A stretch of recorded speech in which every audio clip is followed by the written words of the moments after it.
ملاحظہ کیجیے زنبیل نامہ کی 57ویں قسط۔ مسرور جہاں کی تحریر، بوڑھا یوکلپٹس۔ حویلی کے کچے کشادہ اور صاف ستھرے آنگن کے بیچ میں یوکلپٹس سر اٹھائے کھڑا تھا۔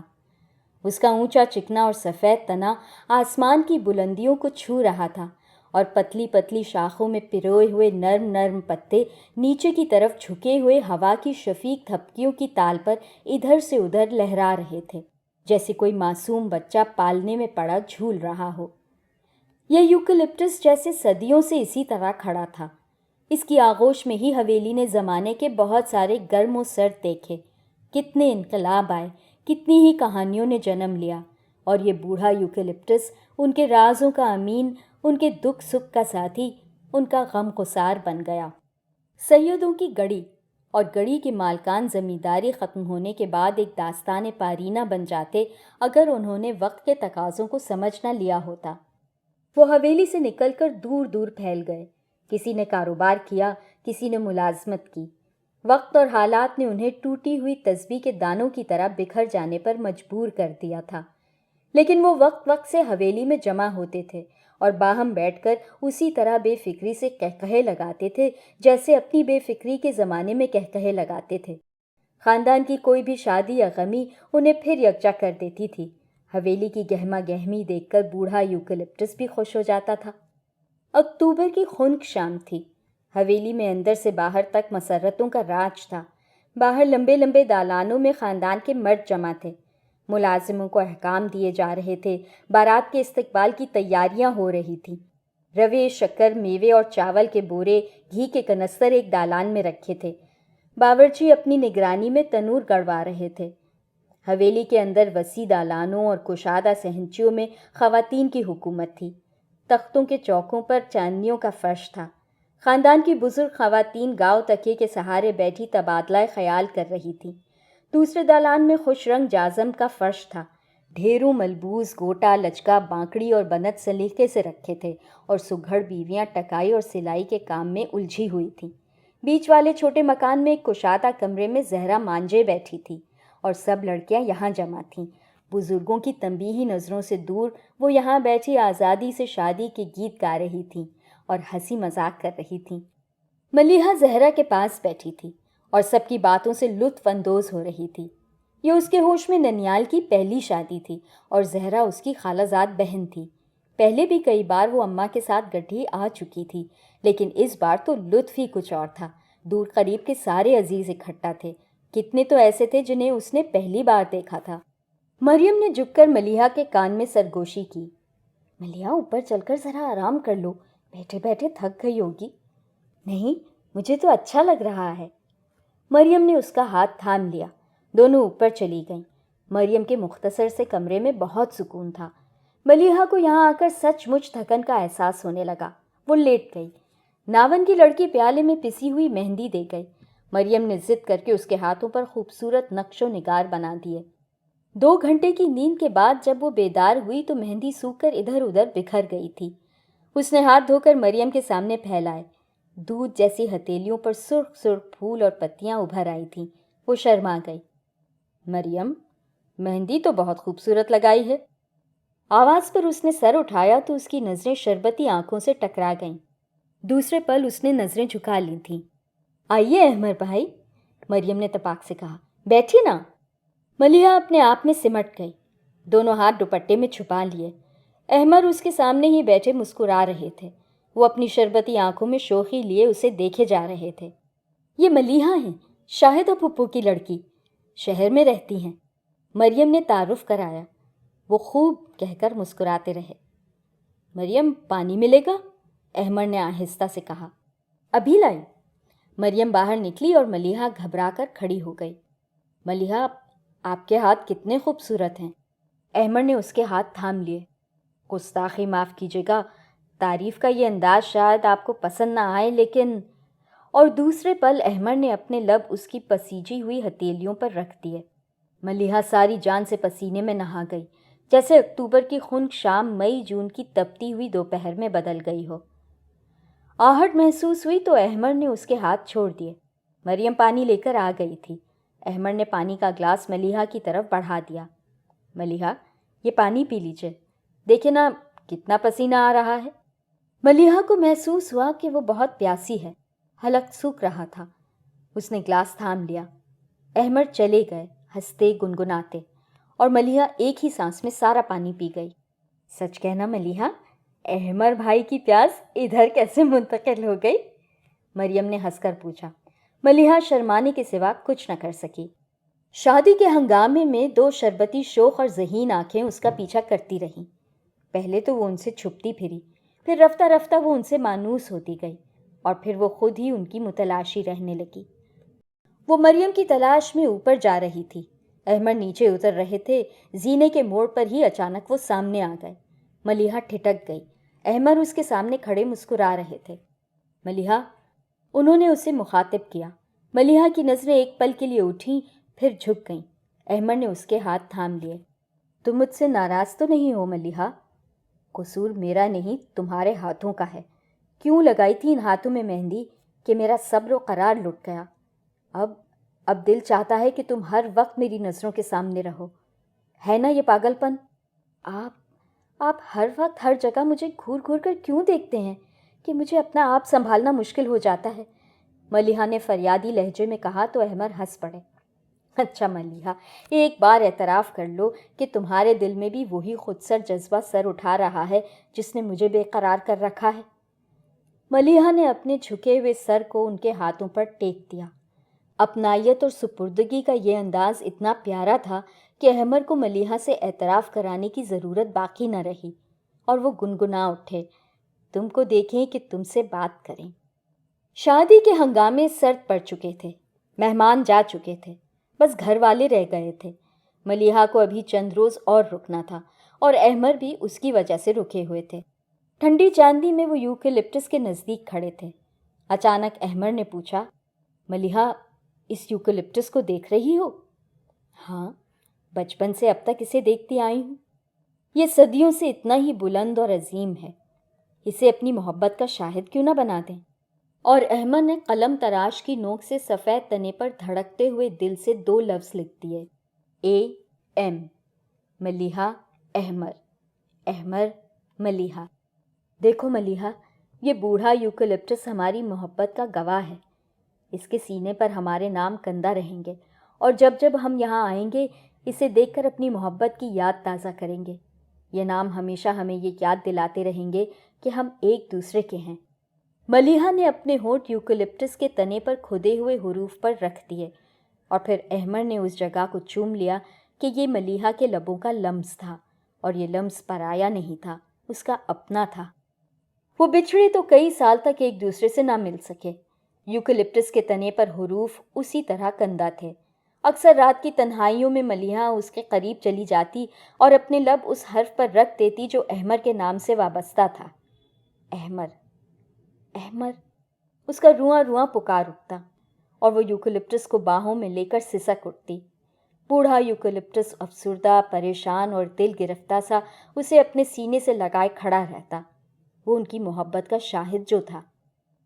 جون کی گرم اور تپتی ہوئی دوپہر میں ملیحہ اپنے گھر کے اندھیرے بروٹھے میں بے سد پڑی تھی۔ مریم نے آہستہ سے اس کے کان کے پاس سرگوشی کی، ملیحہ جلدی اٹھو، دیکھو کون آیا ہے۔ وہ گہری نیند سے بیدار ہوئی تو مریم کو شرارت سے مسکراتے دیکھا۔ وہ چڑ گئی اور ناراضگی سے بولی، کیوں جگا دیا؟ اچھی بھلی سو رہی تھی۔ اف پگلی، جس کے لیے برسوں سے راتوں کی نیندیں حرام کیے ہو وہ بے ایمان آیا ہے، مریم نے جھنجھلا کر کہا، اور بروٹھے کا پردہ ذرا سا سرکا دیا۔ سامنے والے دالان میں ایک جھلک نظر آئی۔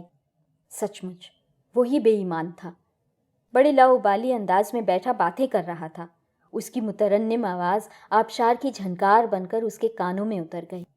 احمد، سچ مچ آپ آ گئے؟ ملیحہ اٹھی تو مریم نے اسے گلے لگا لیا۔ چند دن تو وہ احمد سے کھچی کھچی رہی۔ احمد اس کے رویے سے سخت پریشان تھے، مجبوراً انہیں مریم کا سہارا لینا پڑا۔ مریم پلیز ایک بار ملیحہ سے ملاقات کرا دو، وہ آپ سے بے حد خفا ہے احمد بھائی، اسی لیے تو میں اس سے ملنا چاہتا ہوں۔ مریم کو ترس آ گیا اور اس کی کوشش سے ان کی ملاقات ہو گئی۔ وہ دونوں بغیا میں چبوترے پر آمنے سامنے بیٹھے تھے۔ قریب ہی رات کی رانی مہک رہی تھی اور خاموشی کا کرب انہیں تڑپا رہا تھا۔ اچانک احمد نے اس کا ہاتھ تھام لیا اور لجاجت سے بولے، مجھے معاف کر دو ملیحہ۔ معافی کس بات کی؟ آپ نے خطا ہی کون سی کی ہے؟ ملیحہ کے لب کانپے اور آنکھیں آنسوؤں سے لبریز ہو گئیں۔ پھر یہ آنسو موتیوں کی لڑی بن کر ٹوٹنے لگے۔ احمد نے اس کا چہرہ دونوں ہاتھوں میں لے لیا اور آنسوؤں کو اپنے ہونٹوں میں جذب کر لیا۔ ملیحہ میری جان۔ احمد نے اسے باہوں میں بھر لیا اور سارا غبار ڈھل گیا، سارے گلے ختم ہو گئے۔ احمد گنگنا اٹھے، تیرا ہاتھ میں آ گیا تو چراغ راہ میں جل اٹھے۔ اور اس رات احمد نے وعدہ کیا کہ وہ بہت جلد اپنے والدین کو اس کے گھر بھیجے گا اور اسے ہمیشہ کے لیے اپنا لے گا۔ سچ مچ ایک دن احمد کے والد ملیحہ کے گھر آ گئے۔ فرط حیا سے وہ کمرے میں جا چھپی۔ وہ جانتی تھی کہ وہ کس لیے آئے ہیں، اور تصور میں دو شربتی آنکھیں اسے محبت سے دیکھنے لگیں۔ اس نے آہستہ سے اپنا ہاتھ ان آنکھوں پر رکھ دیا۔ ایسے تو نہ دیکھیں احمد، وہ شرما گئی۔ احمد کے والد چلے گئے تو ذوق تجسس کشاں کشاں اسے اماں کے دروازے پر لے گیا۔ اس کے ابا غصے سے کہہ رہے تھے، آخر انہوں نے ہماری لڑکی کو سمجھا کیا ہے جو ایسا رشتہ لے کر آئے؟ وہ متقوق لاوارث اور غریب لڑکا ہی بچا تھا ملیحہ کے لیے، انہوں نے ہمت کیسے کی اس کا رشتہ دینے کی؟ لا حول ولا قوت، میں تو سمجھی تھی وہ احمد کا رشتہ لے کر آئے ہیں۔ اماں بیچاری نے اپنی ناسمجھی کا گویا اعتراف کیا۔ نہیں بھائی، اپنے بیٹے کے لیے تو وہ بڑے اونچے خواب دیکھ رہے ہیں، انگلینڈ امریکہ کے خواب، اونچے گھرانے کی دولت مند لڑکی کے خواب۔ میں نے صاف صاف کہہ دیا کہ وہ مفلس اور لاوارث لڑکا آپ کو اتنا ہی پسند ہے تو اپنی کسی لڑکی کی شادی اس سے کر دیجئے، میری بیٹی بھاری نہیں ہے میرے اوپر۔ ملیحہ اپنا گھومتا ہوا سر تھام کر وہاں سے ہٹ آئی اور چپ چاپ بستر پر لیٹ گئی۔ اس کے سارے خواب کھرچی کھرچی ہو گئے۔ کیا احمد کی بات کا جواب لے کر احمد کے والد آئے تھے؟ اس کے والدین کو ذلیل کرنے سے ان کا مقصد یہی تھا کہ میں ان کے بیٹے کے لائق نہیں ہوں؟ کیا ہوئے احمد آپ کے وہ وعدے؟ کہاں گئے وہ حسین و دل فریب عہد؟ ملیحہ سسکتی رہی۔ اس کے بعد اس نے احمد کو کئی خط لکھے، لیکن احمد نے کسی خط کا جواب نہ دیا۔ صبر کا دامن اس کے ہاتھ سے چھوٹ گیا تھا۔ اس کا وجود بکھر کر ریزہ ریزہ ہو گیا۔ وہ جو اس کی رگ جاں سے زیادہ قریب تھا، آج اجنبی، بیگانہ اور غیر ہو چکا تھا۔ ملیحہ کے لیے ایک اچھا رشتہ آیا جسے اس کے والدین نے منظور کر لیا۔ وہ اندر ہی اندر ٹوٹتی بکھرتی رہی، لیکن مخالفت میں ایک لفظ نہ کہہ سکی۔ وہ احمد کی یاد کو سینے سے لگائے کسی اور کی ہو گئی۔ ایک بار پھر ملیحہ نے گڈے کی سرزمین پر قدم رکھا تو دیرینہ یادیں زنجیر بن کر لپٹ گئیں۔ وہی کھیت، باغ، گلیاں اور حویلیاں، اور وہی یوکلپٹس کا پیڑ جو اب کچھ اور بوڑھا ہو چکا تھا، جس کے شفیق سینے میں اس کی محبت کا راز دفن تھا۔ ملیحہ نے دیکھا ناموں کے حروف دھندلے ہو گئے تھے، احمد کی محبت کے نقوش بھی تو دھندلا چکے تھے۔ وہ اپنی 1 سال کی بچی کو زانوں پر لٹائے سلا رہی تھی۔ مریم آ کر اس کے پاس بیٹھ گئی اور بچی کے سنہری بالوں میں انگلیاں پھیرنے لگی۔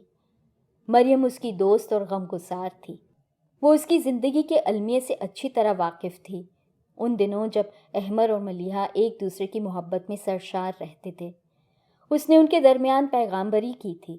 ملیحہ کے بنائے ہوئے رومال احمد تک پہنچائے تھے، ان میں اکثر صلح بھی کرائی تھی اور ملیحہ کو دلاسا بھی دیا تھا، اور احمد سے جھگڑا بھی کیا تھا۔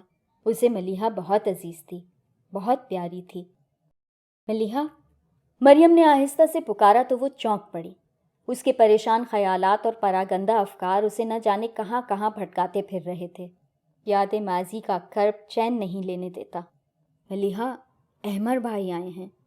احمد؟ اچھا۔ ملیحہ اچانک پریشان ہو اٹھی، اور پھر جیسے اس نے خود پر قابو پا لیا۔ مریم اس کی حالت دیکھ کر تڑپ اٹھی۔ وہ سب سے ملنے آئے ہیں، بیرون ملک جا رہے ہیں، شاید اب کبھی واپس نہ آئیں۔ ملیحہ ہوں کہہ کر رہ گئی۔ ایک بات کہوں ملیحہ، تم برا تو نہ مانو گی؟ وہ احمد بھائی تم سے ملنا چاہتے ہیں۔ کیوں ملنا چاہتے ہیں؟ وہ چیخ پڑی۔ یہ دیکھنے کے لیے کہ میں کیسے تل تل کے مر رہی ہوں، یہ دیکھنے کے لیے کہ ان کی جدائی میں میرا کیا حال ہو رہا ہے، ان کے بغیر میں کیسی بے حال ہو رہی ہوں۔ مجھے ان سے نہیں ملنا ہے مریم، میں کسی اور کی امانت ہوں، یہ بچی اس حقیقت کی شاہد ہے۔ ان کی محبت جھوٹی تھی، ان کے دل میں کھوٹ تھا، اسی لیے انہوں نے اپنی جھوٹی محبت کا گواہ اس گونگے بہرے یوکلپٹس کو بنایا تھا تاکہ وہ مجھے ٹھکرا دیں اور یہ کچھ کہہ نہ سکے۔ تو مریم، سب کچھ ان کی مرضی کے مطابق ہو گیا، اب وہ کیا چاہتے ہیں؟ میں اپنے شوہر اور بچی سے بے وفائی نہیں کر سکتی۔ ملیحہ سسک اٹھی اور مریم اتنی شرمندہ ہوئی کہ اسے دلاسا بھی نہ دے سکی۔ احمر کی روانگی کا دن تھا۔